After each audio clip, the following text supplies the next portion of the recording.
Yo, parish orphans. Today's episode is, I think, exciting. It's in a lot of ways a vindication for this channel, which has stood for the last 4 years for patriarchy. The book, The Case for Patriarchy, is in many ways the primary topic that you associate with this show. Patriarchy has retaken the popular culture. We had in 2023 a kind of stalking horse for patriarchy that came in the form of the red pill. I think the red pill was a little more sinister. And then some folks, even though it got stuff mostly right, 75% correct, I think that was a containment device for disaffected white males to, of course, notice that feminism is wrong and to take the wrong channel to remediation or to reconciliation, rectification of wrongs, basically become feminism for men, and to re-prop up by the deciders who gave us feminism, battle of the sexes, which is just the essence of feminism. It's the diabolic twist to turn men and women against each other and to say, instead of saying the truth that has always been understood until about 100 years ago. Men are the main characters. Good men want each good man wants a good woman who will be the supporting lead, who just helps them to accomplish God's good in the garden. That's what every man wants, is just a helper. Well, whatever I need to do, this is my path to get to heaven. I just want the best woman that can help me do it. Feminism obviously began by opposing that rather squarely.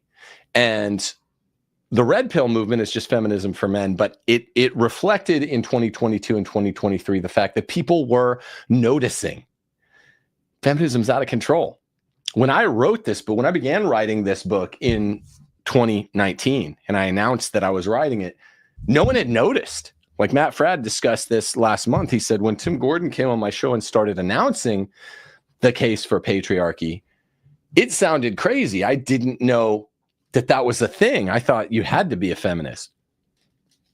Well, a lot changed after I published the case for patriarchy, influenced vastly bigger outfits.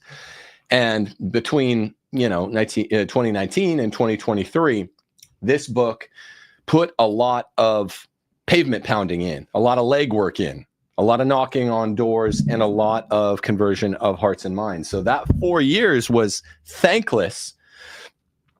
But starting with the red pill movement about 2.5 years ago, started getting more of its propers, and more important than that, seeing more fruit, seeing the tree fruit. Because people are like, well, the red pill's got the right things to complain about, but it doesn't have the right solutions. So where do we turn? Patriarchy. It provided a ready-made way. And hilariously, we're seeing more and more pop culture shows cite the case for patriarchy. I have a hilarious example today. We'll play that for you in a minute. But more meaningfully, in Compact Magazine, there's this article called The Great Feminization, which went around and used sociology, one of the few disciplines I barely touched in the case for patriarchy, to prove our point. And I'll show what the primary two vindications are according to the Great Feminization. But we use philosophy, theology, history, and legal history, Supreme Court history, or the four main disciplines used in the case for patriarchy to prove the case for patriarchy and the fact that feminism is evil inherently and inherently squared, opposed to Christianity, and bad, and it's been horrible for society. Well, sociology is sort of the fifth discipline. I barely touched it in this, and sociological facts are what this new article on Compact Magazine linked in this show, everyone's talking about it on the internet, uses to prop up the argument of what the Great Feminization is. We're going to get to that in a second. It's a really exciting article, not just for me, but for anybody that cares about the good of society, the common good, and anybody that's been moderately concerned with this problem of out-of-control females I've said for 6 years now, it is the most important problem in society. I've also said it's the beating heart of leftism. I took a lot of flack for that. And feminism it's not Marxism, dude. No. Marxism doesn't fool that many people. It's not trans ideology. No. It's not rainbow ideology besides trans. No. You know, Marxism, economically speaking, the have-nots. No. Feminism divides almost every home in our midst, makes wives misbehave, and husbands ignore their wives for months at a time, only to find that when they come back, wives have vilified husbands, and 4 out of 5 divorces are initiated by women. Did you know this, Steph? 4 out of 5 divorces are initiated by women. Yeah, makes sense. This thing, women are rude to their husbands, the husbands who don't have the tools, because the greatest generation and boomers and Gen X were feminist generations. Your grandparents' grandparents were feminists, contrary to the lie you've been told that it's some new thing after the late 60s. So young men, whether they're very young, boomer men, Gen X men, millennial men, Zoomer men, don't, unless they've read my book or one very like it, don't have the tools to push back. So men just tune out their really awful wives who are vilifying them. The men are often awful themselves and are addicted to prawn and kind of just go about their lives and get into golf on the weekend, and they get too interested in their boring salesman careers during the weeks and just sort of ignore the problem of their really resentful wife. They tune in once every 3 months to find, oh yeah, I checked back in with the wife. She's still vilifying me. Some horrible thing women of today do is vilifying their husbands. And we have this huge staggering divorce rate and this huge staggering prawn rate within marriages and even among the marriages that stay together. It is a catastrophe. And young people looked at that for decades and said, I don't want to get married. That means my wife's really my boss. If I want to have a happy life, I have to keep her happy, meaning pacified, mollified. Well, the Great Feminization article addresses this from disciplinary field profession perspective, and what it finds is staggering. That any institution which becomes predominantly female becomes woke, because females don't get it, don't know how to lead. They will always have the wrong ideas if they're left to lead. They will always have an ideology based on vilification, vilifying someone, sticking up for underdogs, leftism, complaining, oblique approaches to problem solving rather than square, hit the nail on the head approach to problem solving, and you shake hands afterwards, you know, fight and then shake hands, and your best friends later that night have a one-on-one game of basketball or a boxing match, and you're settled up. This article literally mentions it, and it's something Steph and I have talked about so much. That's the entire creation of the HR department, right? Once women became part of the workforce, because women can't handle confrontation or know how to handle like just solve problems. They had to create the HR department so that women can complain. 100%. HR is perfectly female, and any workplace or any department, like humanities departments, turned predominantly female over 10 years ago, maybe over 15 or 20. We're going to go through some of the dates and years. And once they do that, everyone has an instinctual recognition. Oh, that turned female. HR is like, okay, don't address anyone directly. Don't use real terms. People can't handle conflict. Correction, women can't handle conflict. Steph is always amazed that if my friends come over, and whether we're seeing who can lift more weight, or we're playing one-on-one basketball games, or even playing Mario Kart on the Switch, and it gets heated, we're always hugging and broing around within an hour. You know, you lose and you respect the guy that beat you. Women can't do this. Thus, hence, HR department creation. And we have the entire HR department creation within entire fields, which all went woke. That's what this article is about. I'm going to read large swaths of it. But first, I want to point out a few things. Number one, it is almost November. Can you believe that? Halloween is almost come and gone. I mean, luckily, it's 10 days in front of us. It's one of my favorite holidays of the year. But by the time we get to November, you ought to be thinking, this is the end of the first fall semester, whether your kid's in college, high school, or grammar school. what we have going on in basically a private co-opt that we're running. We've applied for 501c3 status. It's not the same thing as Retrograde Classical Academy. That's just my adult education. You can take classes from me. We call it Retrograde Classical Homeschooling Enrichment Program. We have 16 families currently enrolled. Is more or less 9 a.m. to 12 CST homeschooling, Monday through Friday, with a break on Fridays. Where basically I'm helping parents run their homeschool classroom with Zoom. It's wonderful, and we're looking to enroll people starting for spring, starting for late January, for what's called the spring semester, for this homeschooling enrichment program. If you're still sending your kids to school, I was just reading a tweet from Andrew Torba. This is like child abuse, sending your kids to school with what we learned during COVID. It was already bad before that, but it's horrible now. Pull your kids out at Christmas. Okay, you want their report cards in the normie way of educating them. That's fine. Finish it through the fall semester. Pull them out at Christmas and let us handle your homeschooling enrichment today, or starting in January. There's information on timothyjgordon.com. We're going to get a separate website up for that well before January, but we're starting to re-enroll the 15, 16 families that did it in fall. It's going so well. We can provide testimonials for you or whatever that is. Basically, Gordon Homeschooling. You'll see it's all about grammar, which is sentence diagramming, Latin, a little bit of math. It's the main stuff. And curriculum was a concept given to us by John Dewey and the communists. Also, because the real estate market has turned around, get out of your red state, get out of your blue state, get to a red state today. Go to realestateforlife.org. It is a buyer's market. This just changed last month. Get out of your blue state, get to a red state today. Go to realestateforlife.org. Also, subscribe to this channel. Like the video. We're trying to get to 100,000 subscribers. And if you want to support beyond that, we are on Rules for Retrogrades /locals. We're an all viewer-driven show. We need your help.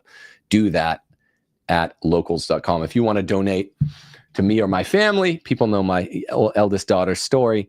That is also an available donation on timothyjgordon.com. But that's different from Locals. If you want to support the show, it's Locals. If you want to donate, it's on timothyjgordon.com.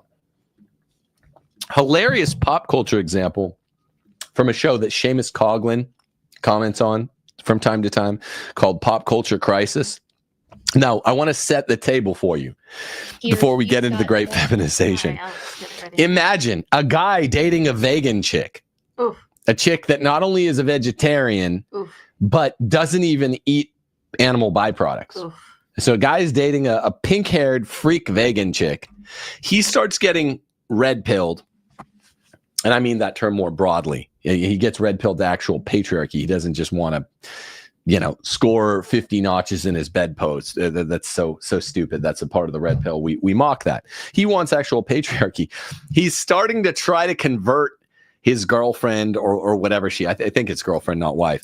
Listen to this hilarious story that ensues. He went about it the wrong way, but he tried to quote to her the case for patriarchy, and they're talking about this. It's somewhat hilarious, even though I love the fact that he read the case for patriarchy.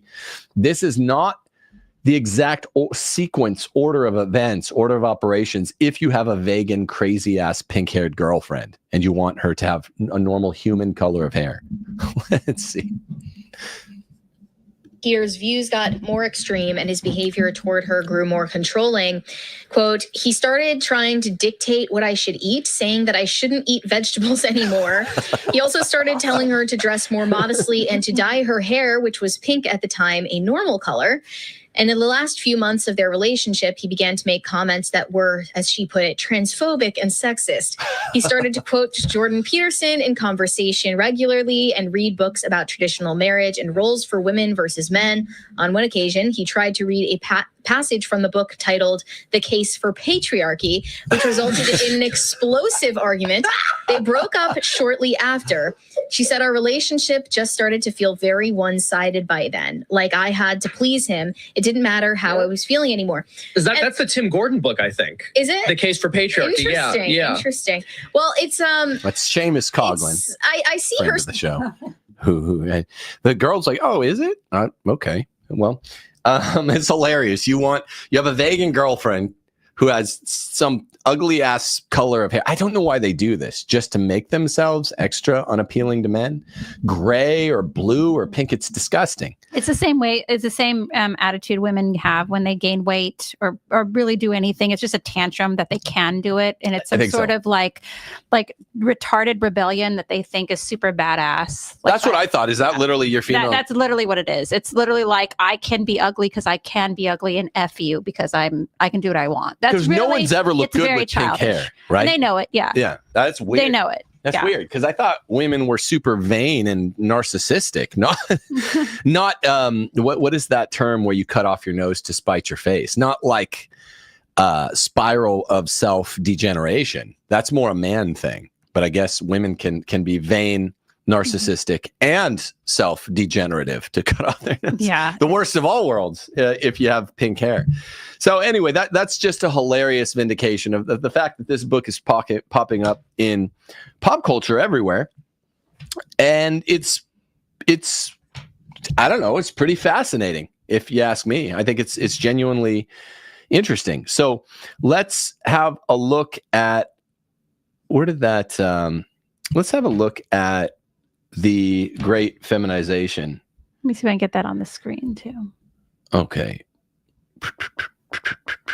Let's go for it. So I was sent this article by a handful of people because everyone was like, yo, Tim, did you read this Compact Mag article called The Great Feminization? It vindicates the case for patriarchy in a number of ways from a sociology perspective, but mainly two ways. First, that feminism is at the heart of leftism. They're going to note that before any institution goes woke, it has to go female first, meaning femaleness is at the heart of leftism, something that even Ann Coulter flirted with this idea that feminism's at the heart of leftism 20 years ago, but she never quite said it. It's proven by the fact that if women couldn't vote, there would basically never be modern Democrats getting modern Democrat wins in major national elections. Maybe little state elections in Massachusetts or Minnesota, but national elections, no. So that's point number one that is vindicated from this book in the statistics cited by the Great Feminization by this author, Helen Andrews. The second point is that any institution becomes woke as it becomes predominantly female. So they're kind of, in some sense, they're mutually constitutive. I want to talk about the major point that's missed by the article at the end. Let me read you some passages. I haven't had a Red Bull in like 12 months plus, but I'm trying one today to see if it makes me gives you wings. Yeah, gives me wings. Okay. I was going to say something more crass.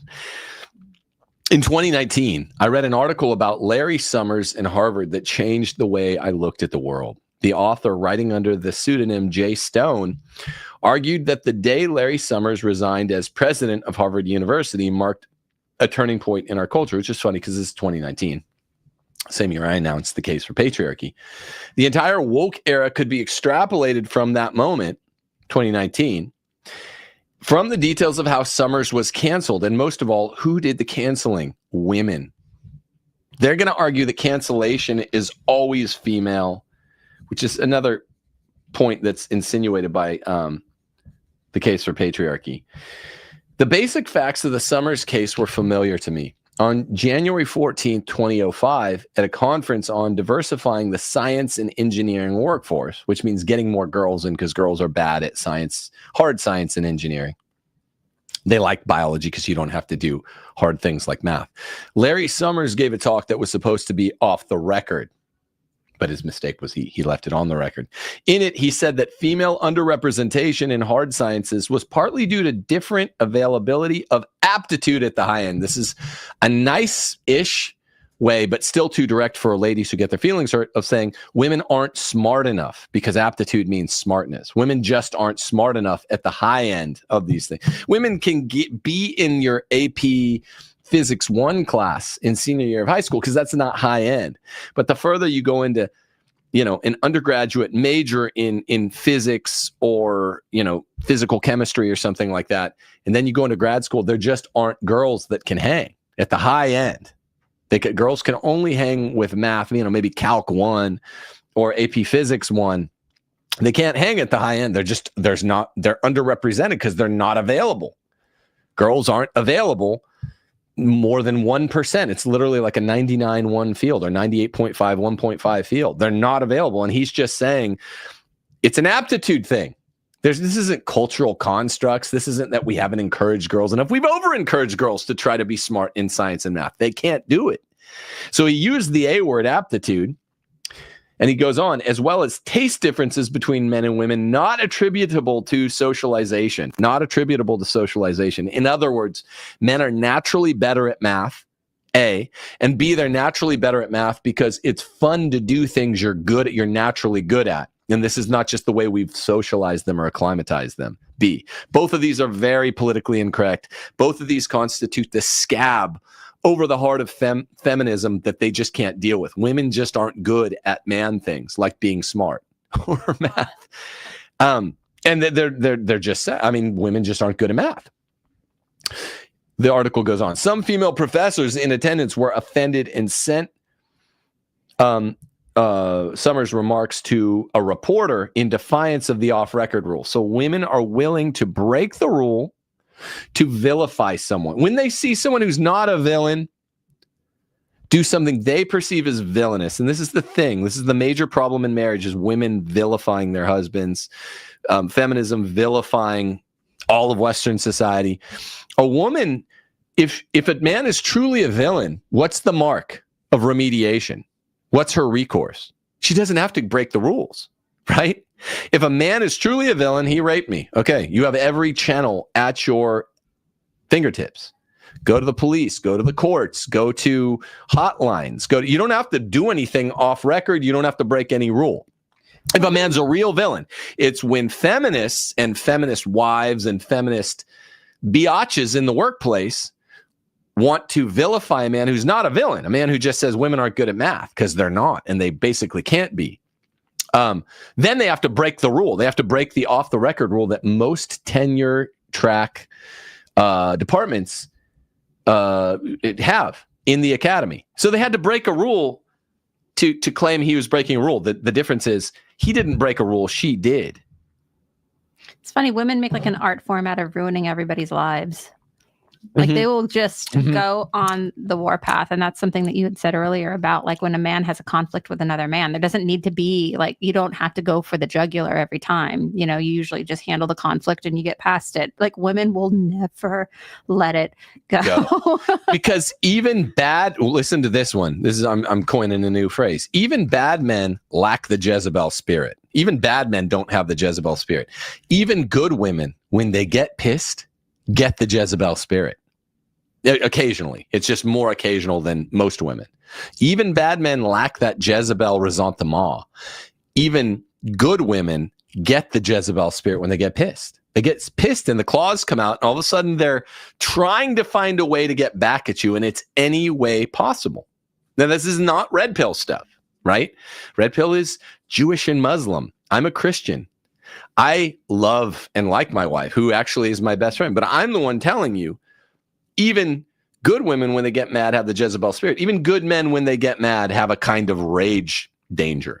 And that's why it became a thing. Cancelization became a thing because of that exact spirit in women, because it's like, it's not enough to just give somebody a demerit. Like, no, they want you canceled. They want your bank taken away. They want you to lose your job. They want you to lose your house. It's such an extreme reaction when a woman finds herself offended or hurt.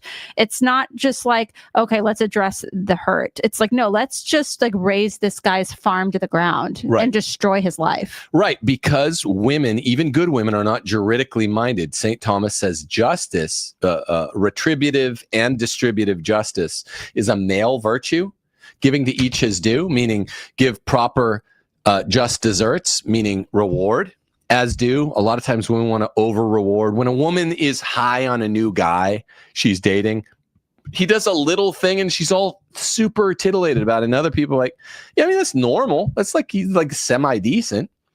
So that they go too, women fundamentally go too high on giving praise when they have a bias towards someone, and they go too far on vilifying when they're no longer excited about this guy. Or I knew, I'm not going to name names, but I had a good friend who was in a was he tenured? Yeah, he was tenured at a local college.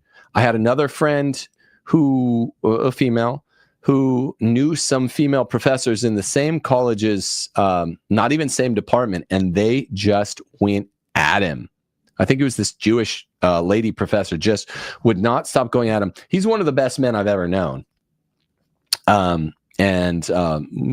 were really close friends at the time. Still a good man. We just, you lose track with big families and all that. Just a good man. And man, he just couldn't settle score with this woman. And all he'd done is very politely corrected her at one meeting, and she just wouldn't let up, because women, and she was not a good woman, but even good women are not juridically minded. They're going to overpraise a guy they're high on, a guy that like opened the door for him on a date. Well, okay, that's fine. That's good. He should do that. And you should be happy that he didn't not do that, but don't go so far in praising him. And then once women are not excited about a guy, everything he does is wrong. And that's why you have 4 out of 5 divorces are initiated by women. We have a fun challenge in chat for you. I think Great. We'll look forward to your response to this one. Oh boy, here we go. What is the Jezebel spirit? You want to bring back witch trials in which Protestants were great experts. Also, this guy is in chat, or girls in chat, saying like that women can be great leaders. There's been great leaders, saints. What about Joan of Arc? It's just like, gosh, crack open a book, learn real history for once. Wow. Where do we begin? Joan of Arc was not a leader. Female saints were not leaders. They're not capable of leading. Joan of Arc fought in how many battles, Steph? None. 0. So you're a sucker. You're a great sucker, miss. Joan of Arc fought in no battles. She was a sign. She was also beautiful. Women can have beauty. They can't have leadership as a virtue. Whereas men, it's very rare that a man has beauty under his belt. Remember that Office episode with Danny Cordray? It's very rare. Even a handsome man isn't beautiful. He's not a symbol of beauty. Men can't really be beautiful. That very, very rare. Women can't be leaders. That's not rare. That's never. So Joan of Arc fought in 0 battles. She would have been picked apart, bone from bone, right? She, look it up. Joan of Arc fought in 0 battles ever. You are a sucker. What about those Salem witch trials, Tim? What about the witch trial? I didn't even get They said, her what is the retarded Jezebel spirit? You want to bring back the witch trials and witch See, this is like a typical woman thing. Let me just tell everybody what's happening here. Yeah, you address that. This is what happens. Anytime you say anything like sensible about a woman, this is what they'll say. They'll say, you want to bring back the witch trials, or like, okay, Taliban. Women, this is just proving the point. They're incapable of hearing anything true without completely overreacting. Like, ma'am, did you have breakfast this morning? Or how would you feel if you had breakfast this morning? It's like, they don't get it. They're like, but I did have breakfast this morning. This is classic female stuff. Like, just shut up and listen and learn something. And you don't always have to like chime in with the Taliban remarks or the chain to the radiator remarks or the Salem witch trial remarks. Just learn. More women need to just shut up and learn. So I just chat GPT'd it to double check. I said, did Joan of Arc fight in battle? Joan of Arc did not physically fight in battles in the way that knights or soldiers did. Here's what she actually did. She wore armor. She rode in the front lines to inspire and rally troops. Her presence and claim to divine guidance greatly boosted French morale. Cool. That's cool. She can be a symbol of beauty. Yeah, a beautiful woman wearing your armor. That's kind of, I don't know. It's kind of kinky or whatever. I don't know what that is. I'm not sure what that is. It's like some guys like the dominatrixes. To me, it's weird. But she's urging soldiers to confess. And that's not weird at all. That's great. That is a great thing. And to attend mass before battle. That's female. She did get wounded. She caught an arrow in the shoulder, even though she was always guarded. She rode at the front when they were doing the diplomatic stuff before battle, and they got her out of there. She never fought once. So I said, so to be clear, she didn't fight. Correct. Saint Joan of Arc did not fight in the conventional sense of wielding a sword. She did not fight. Okay, so you're a sucker. Let me get back to, I mean, you're not going to catch me out, lady. It's actually, he came out as a man in chat. This is a dude. I'm still going to address him as a lady because it's more comfortable for me that way. I can't bring myself to believe that this is a man. So, ma'am, miss, don't get your panties in a wad. Just listen and you might learn something, miss. No, I mean, seriously. I'm sure you're having fainting spells right now, but Joan of Arc did not fight in battles. Women are not allowed to teach in church, which is why there's this goofball writing a new book called The Separation of Church and Hate. And he essentially has to make an argument, because he's a pro-feminist guy. He has to make an argument that no Christian sect has ever made. So it's not properly even I even mean the goofy leftist Protestants. There's not any that made that, because all Protestants are sola scriptura.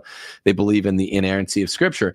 He has to separate what Jesus addressed in the Gospels. And he's like, I'm willing to cleave to this, from the epistles of St. Paul. And he's like, St. Paul added all the sexism, because obviously once you accept 9 of the St. Pauline epistles, this obliterates any chance of Christian feminism, because St. Paul's like, women need to be quiet in church. Women need to do everything their husbands say. Women are not have to veil because they have no headship. I permit women to teach. He says not to teach a second time. He says women need to literally do everything their husbands say, aside from being led to sin. What else? I mean, so much. So there's no Christian who can be a feminist. Even the most liberal Protestant denomination can't say so. The closest thing to a Christian you can be is, I go by the 4 Gospels, but the Bible, I can't even accept the New Testament because it's too specific. Jesus just didn't address this kind of thing. Okay, but the main point, and Steph made this sort of secondary point that's really important, that women. What did you say? That was really good. You agreed with the female author. I'm not sure if you read this far. The whole cancellation thing is that's feminine energy. Helen Andrews makes this point. Yeah, that's just women out of control. That is just women that's how women behave if they have no leash. I'm sorry to say it, but that's how it is. If you say something that makes me mad in my comments, like this gentleman, I just want to address it. Right? Like, we had this funny talk last night because we live on a pond. There are people across the pond. It was a Monday night. We're not early to bed people, but they were singing karaoke really loud. It was 10:45, and I yelled at them like something like, I don't know, STFU across the pond. And Steph was like, oh, is this too square a confrontation? And I'm like, look, what women would do is they'd call the cops on them and say, this is a noise ordinance violation. I don't want to do that. I just want to address them directly. And they ended up yelling something back, but then they went in. People will always respond better to direct confrontation. Always. And he didn't do the female thing like hunker in and just call the cops on them. So you just want to cancel them, right? If you're a female, even if you're a female like Steph that doesn't have the cancellation culture gene, even a more red-blooded female, a more based female like Steph, is just that women it's hunters and gatherers. They just want to cancel and to do so. Well, I don't want the direct open conflict. Men are just like, no, I'll just tell them to STFU, and then what if you see him on a bike ride? Like, oh, well, we'll laugh about it later. I became friends with one of my neighbors when I still lived in apartments. He's playing rap music. He's a white playing rap music at 2 a.m. We had a 2-year-old sleeping. I went down there without a shirt, and I was like, hey, man, you need to turn this shit off now for so many reasons. He told this story at his wedding, which we were like VIPs at his wedding years later. He's like, Tim's a one of a kind, you know, good dude. And then I went down the second day and met him again. And I was like, hey man, I wasn't trying to be unfriendly, but I had a 2-year-old with brain surgery that you were waking up with black music. That's extra offensive. So doubly uncool. And then we became friends. So you fight and then you shake hands later, or you yell and you shake hands later. And then it makes for something funny, that an interesting story, like a couple with a good origin story. I'm very comfortable making up with guys that I've squabbled with and becoming friends. So some of the female professors in attendance at this talk, I took a long pause there, were offended, sent the remarks to a reporter, defied the off-the-record rule. Because women, like I said, if they think you're breaking a rule, even though it's a made-up rule in their head, you never do that. They will cheat, steal, lie, claw. That's the Jezebel spirit, to answer that goofball's question. And it ends up being great irony of irony, great injustice of injustices. They made up a private subjective rule you violated, not an actual rule. You know, I could be the one saying, you need to STFU. I'm the one representing the law. But if this violates a female sensibility, they will go outside of the rules and they actually create the infraction. It's very weird. This is also where the violence of like languages of violence comes from. All of these bad ideas just come from women making up rules, and then you violate the rules, and then they say, well, Charlie Kirk deserved to get shot because he had violence of speech. Like this all stems it's exactly from what I just women described. trying to make up rules. Yeah. Well, they make up rules. They're like, well, speech is really like violence. Therefore, who is that fat lard? That fat Mexican lard at the No Kings gathering. It was mostly old, fat, white boomers, but there was also this fat lard Mexican teacher who we're trying to get fired now that did this. She's like pointed at her neck at a Charlie Kirk fan. And she's like, look, this is a Trump rally. Women and people who think like women, like the dude in our comments a little bit ago, or like Trump. I mean, there's plenty of good reasons not to like Trump. I mean, there are lots of good reasons not to like Donald J. Trump, and I can list them for you. I can run through them if you want me to. But one of them is not that he's too based or too racist. You know, the Pfizer bootlicking 2 weeks ago. His deal making, obviously Project Warp Speed 4.5 years ago, Epstein gaslighting, Iran attacks, and he's, Trump is Israel's little bitch.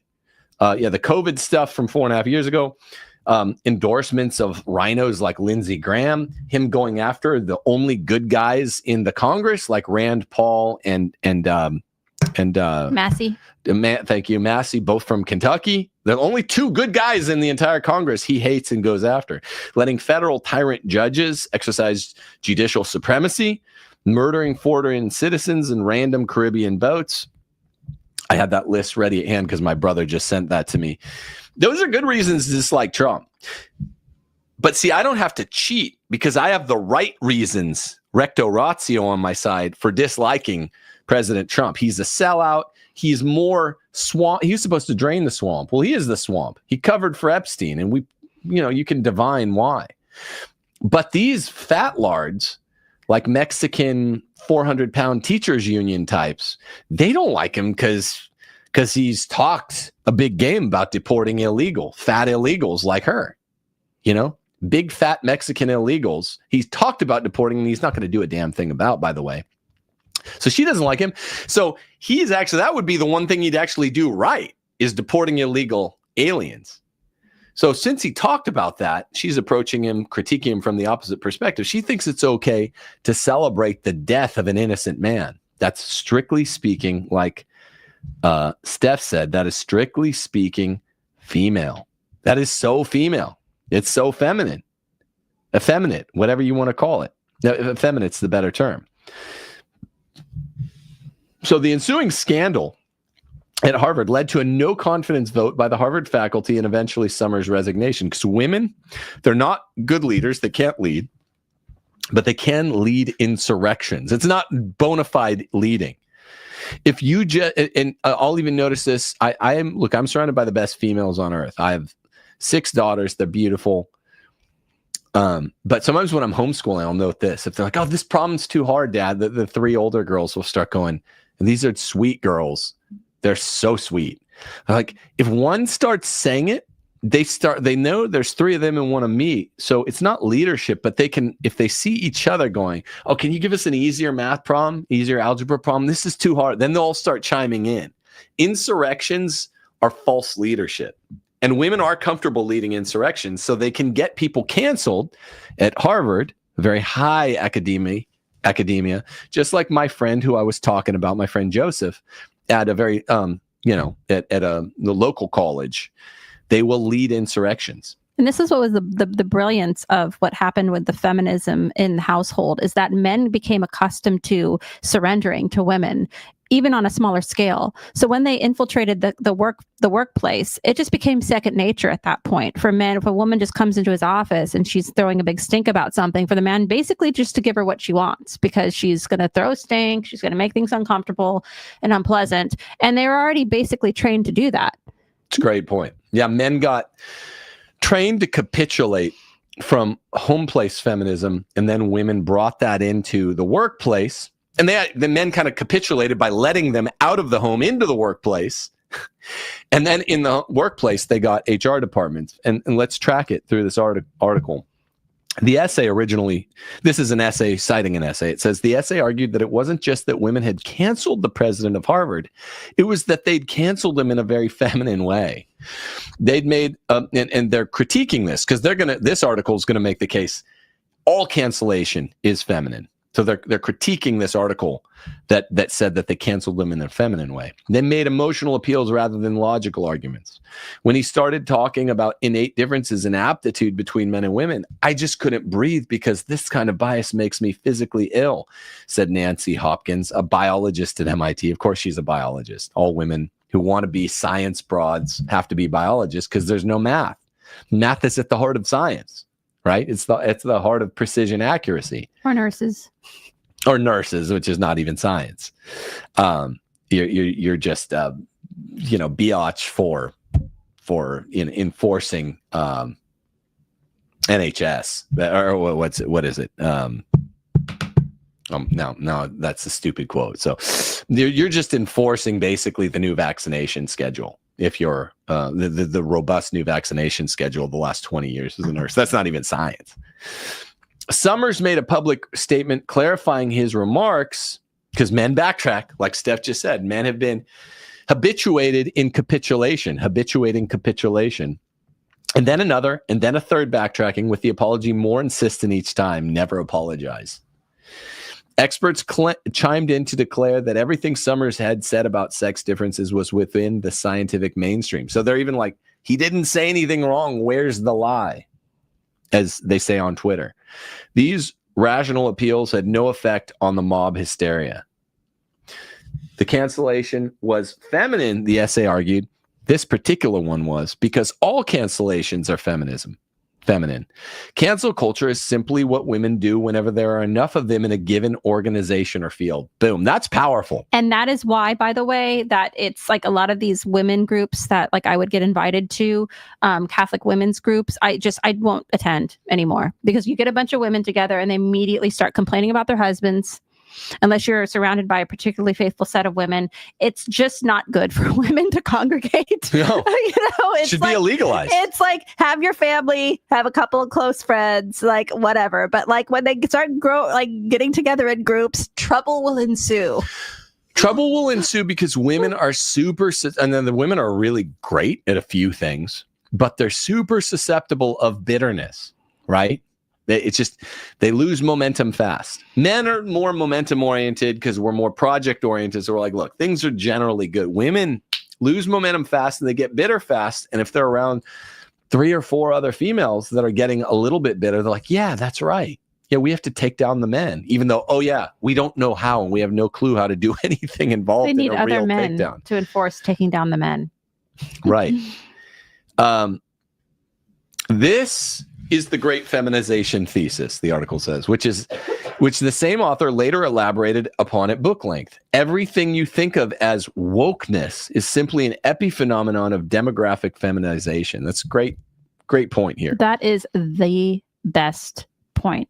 Yeah. It's everything. Well, that's also what this was. We just weren't using much sociology. We're using philosophy. And in your book, Ask Your Husband, the explanatory power of this simple thesis was incredible, says the article.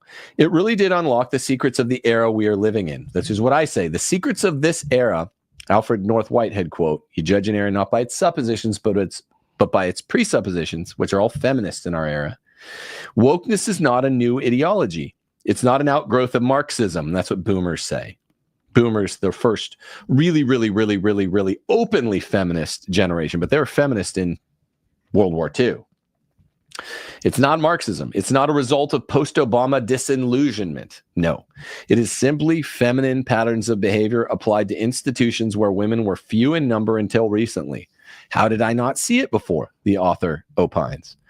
Possibly because, like most people, I think of feminization as something that happened in the past before I was born. When we think about women in the legal profession, for example, we think of the first woman to attend law school, which was 1869, or the first woman to argue a case before the Supreme Court, which was 1880, or the first female Supreme Court justice, which was 1981, which sucked, right? A much more important tipping point is when law schools became majority female. I thought this had happened when I was still in law school in 2013, but I was wrong. I knew it was right at 50-50 in 2013, my last year of law school. But so I think I started saying, oh, it probably tipped like the next year, but it was 3 years later in 2016. Or tipping point when law firm associates became majority female, more female lawyers than male lawyers, which occurred in 2023. When Sandra Day O'Connor was appointed to the High Court, only 5% of judges were female. Today, women are 33% of the judges in America and 63% of the judges appointed by Joe Biden. The same trajectory can be seen in many professions.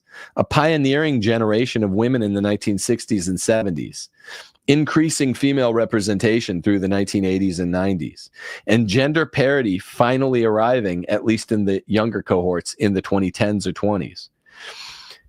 In 1974, only 10% of New York Times reporters were female.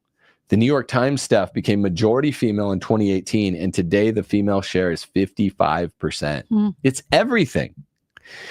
Medical schools became majority female in 2019, 3 years after law schools did. Then now you send your girls, med school or law school. It's pathetic. It's also why the quality of lawyers and doctors are declining, because women aren't good at it. Women became a majority of the college-educated workforce nationwide in 2019. I'm surprised it was that late, same year as medical schools. I'd think undergraduate educated workforce was, I would have guessed 2005 was majority female, but I would be wrong. It's 2019, just like the same year they became majority female in med schools. Women became a majority of college instructors in 2023. Everything. Society sucks, and it's satanic. It's satanic. They're supposed to be at home. We're not supposed to be, as men, interacting with women besides our wives. I don't like interacting with any women besides my wife or relatives or whatever. Women are not yet a majority of the managers in America, but they might be soon, as they're now 46%. I'm sorry to 46% of the male underworkers out there, because you work for a tyrant whose moods dictate their mood is your fiat, right? That's they're having a bad week or cramps and they don't have enough Midol at work. Your life is going to suck, and they're going to give you extra work. They're going to blame problems on you. They're going to, say, get out of my office. I can't deal with this right now. I have to pick up my son from school. I'm sorry to 46% of the underworkers out there. The timing fits, the article continues. Wokeness arose around the same time that many important institutions tipped demographically from majority male to majority female. The substance fits too. Everything you think of as wokeness involves prioritizing the feminine over the masculine. You'll like this part, Steph. I don't know if you got this far in it. I don't know if I did. No. Empathy over rationality. And okay, I have two critiques here. The article misses the point on a major thing that I'm going to talk about later, but empathy is something that we've been told to associate with females, it's not empathy. Men are more truly empathetic than women. What they're calling empathy means weakness valuation, or feeling sorry in a situation they're not connected to for the loser. It's like loser elevation. Women, if they're connected to it, they get nasty, particularly with losers. If their husband's feeling down and out, or he breaks his back, women are going to be the first one to get short-tempered, with their, oh, I'm sick of you complaining. Like, this is not one of their strengths. So they say empathy. The author argues empathy over rationality. It's really sort of unaffiliated loser affirmation. Because if empathy was a strength, then the wokeness would not be, or the cancelization would not be a thing. Exactly. I remember when you got canceled from the state of California and your work, Abby had just had a brain surgery. Exactly. Our daughter just had the left part of her brain basically disconnected.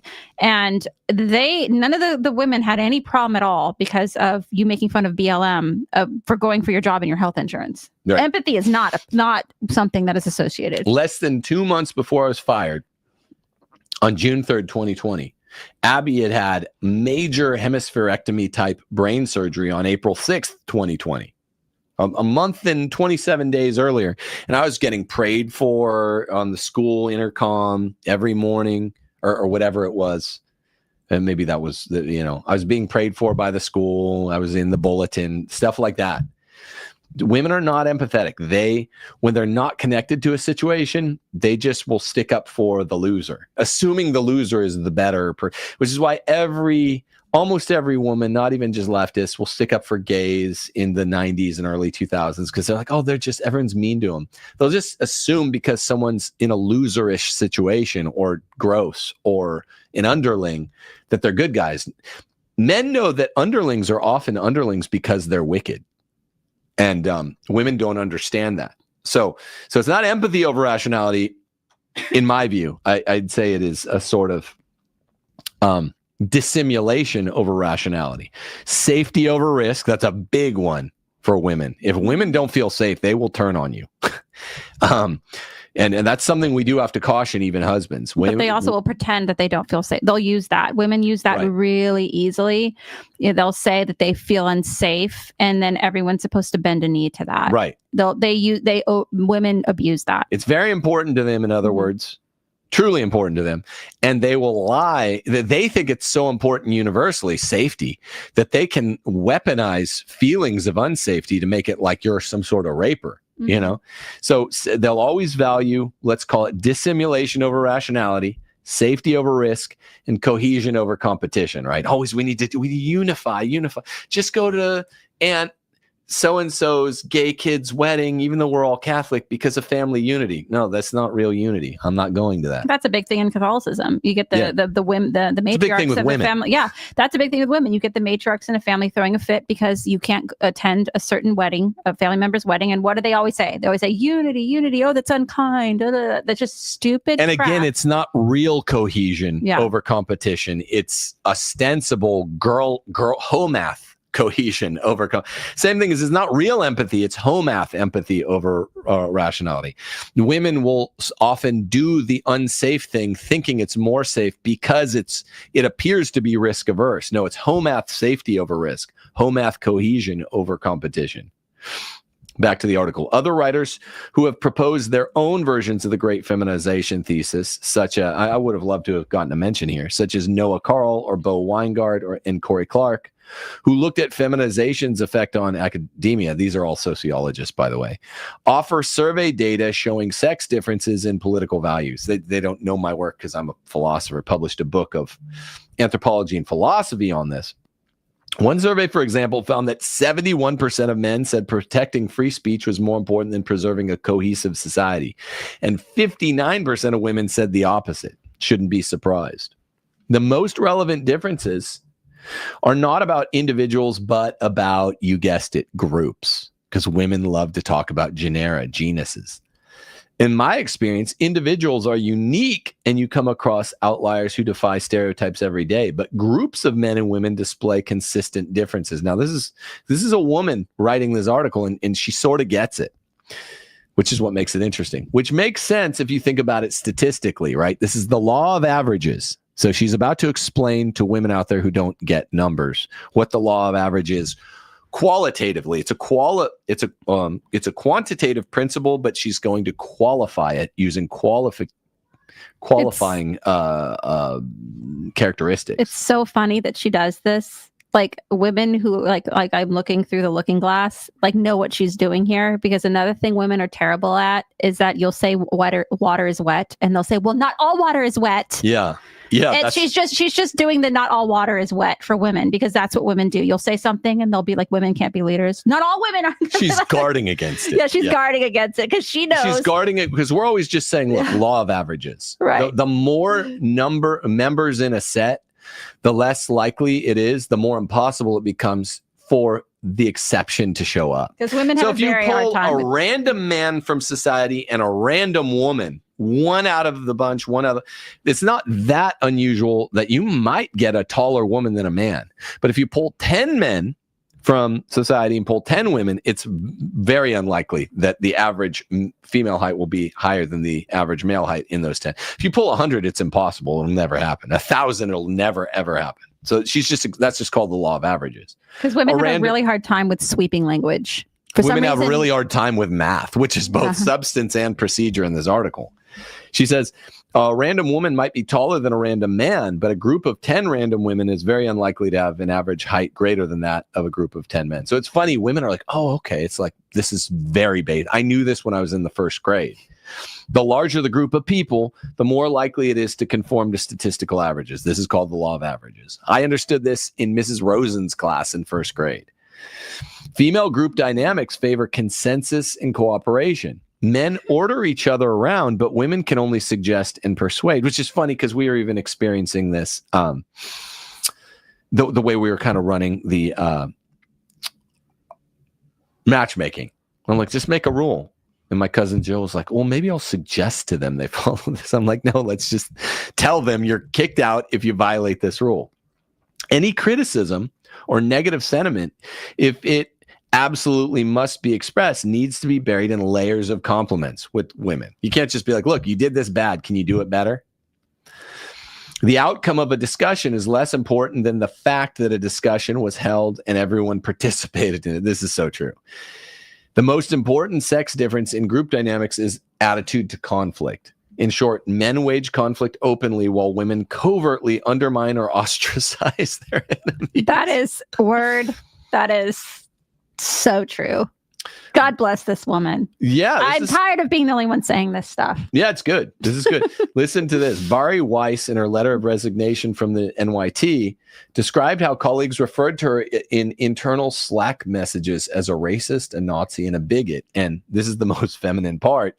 Colleagues perceived to be friendly with me were badgered by coworkers. Direct quote. Isn't that hilarious? That's what women do. Women are so weak, it's comical. Weiss once asked a colleague at the Times opinion desk to get coffee with her. This journalist, a biracial woman who wrote frequently about race, refused to meet.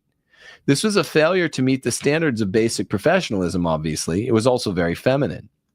Men tend to be better at compartmentalizing than women, and wokeness was in many ways a society-wide failure to compartmentalize. Traditionally, an individual doctor might have opinions on the political issues of the day, but he would regard it as his professional duty to keep those opinions out of the examination room. Now that medicine has become more feminized, doctors wear pins and lanyards expressing views on controversial issues from gay rights to Gaza. They even bring the credibility of their profession to bear on political fads, as when doctors said Black Lives Matter protests could continue in violation of COVID lockdowns because racism was a public health emergency. One of the funniest things I've ever seen. One book that helped me put the pieces together was Warriors and Worriers, The Survival of the Sexes by psychology professor Joyce Benenson. That is a very Jewish last name. She theorizes that men developed group dynamics optimized for war, while women developed group dynamics optimized for protecting their offspring.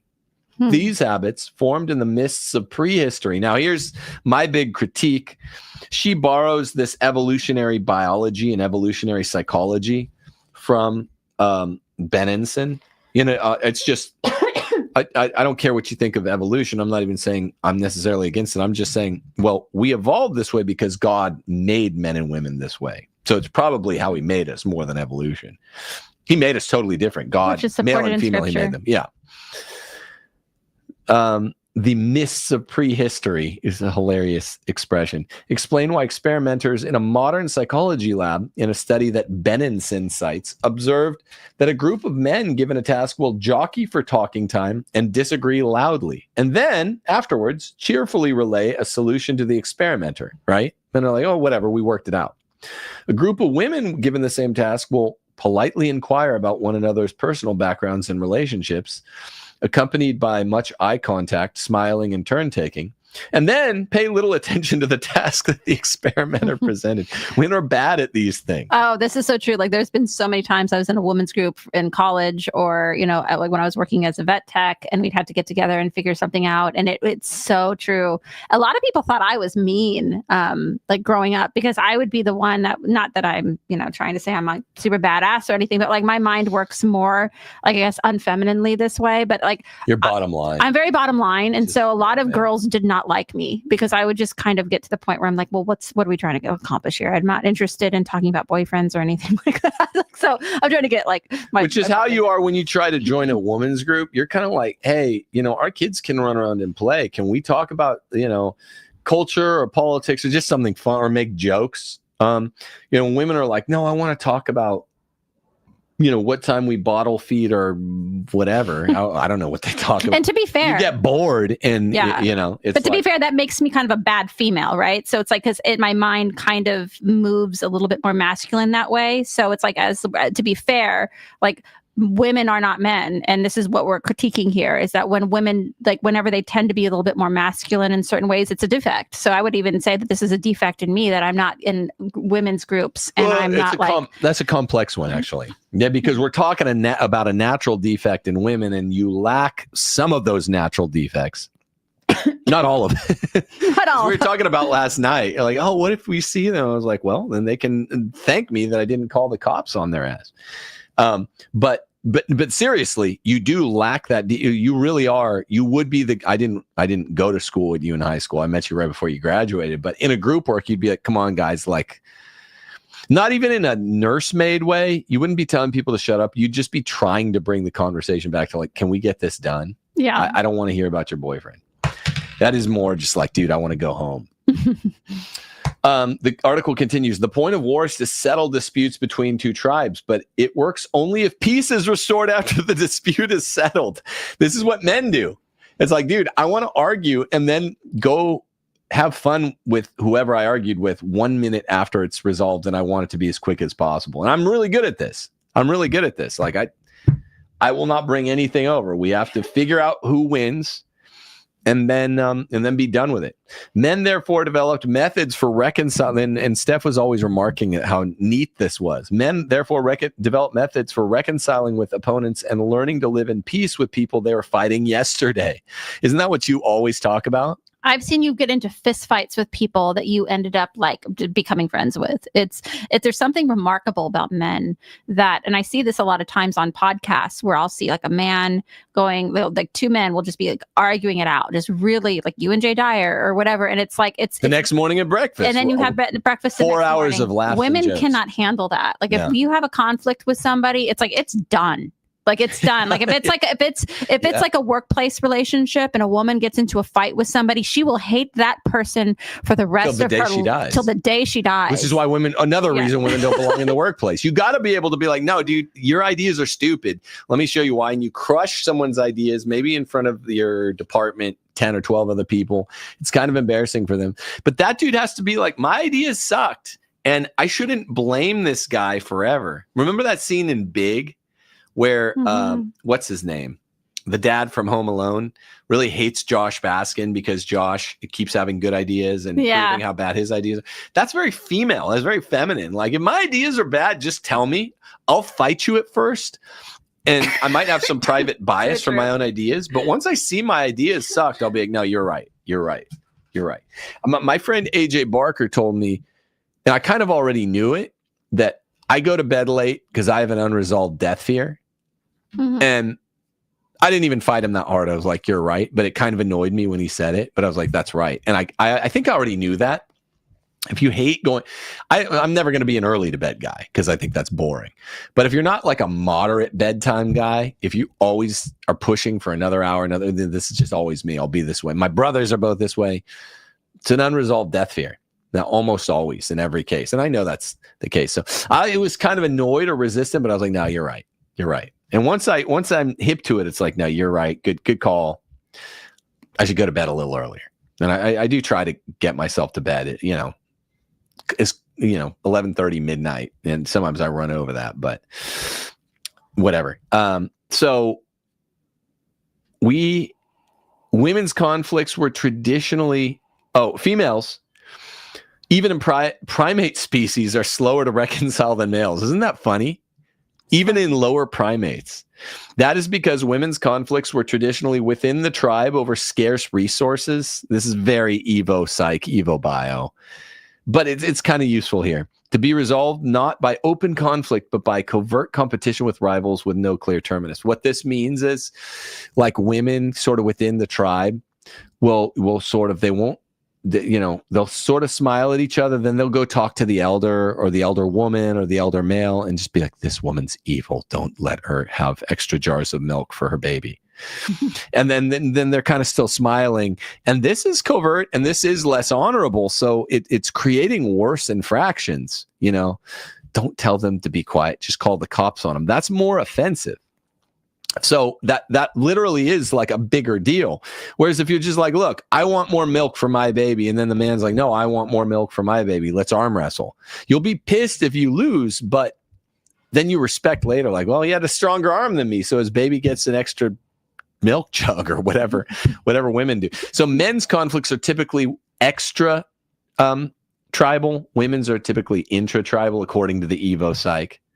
All of these observations matched this is the author's observations of wokeness, but soon the happy thrill of discovering a new theory eventually gave way to a sinking feeling. Listen to this. This is what, as much as people are getting red pilled on how terrible females have been over the last few decades, this is an interesting line. If wokeness really is the result of the Great Feminization, then the eruption of insanity in 2020 was just a small foretaste of what the future holds. Imagine what will happen as the remaining men age out of these society-shaping professions and the younger, more feminized generations take full control. You see what she's saying here? I hadn't thought of this.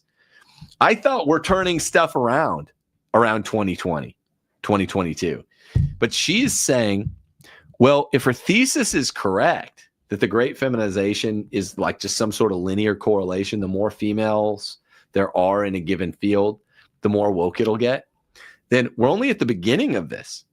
Unless we've been in it for so long. Like, a lot of people, they think their grandparents were not feminist or conservative. No, your grandparents' grandparents were feminists. Like, we have lots of footage of people being stopped in the street, like a man on the street type situation in like 1940, and they're asking who's the head of the household. And like almost everybody, like this is in Australia, was like, I am the woman. And then the man would be sitting next to the woman and he's like, well, she is. It's like the happy wife, happy life mentality was in full force and robust, even by the 50s.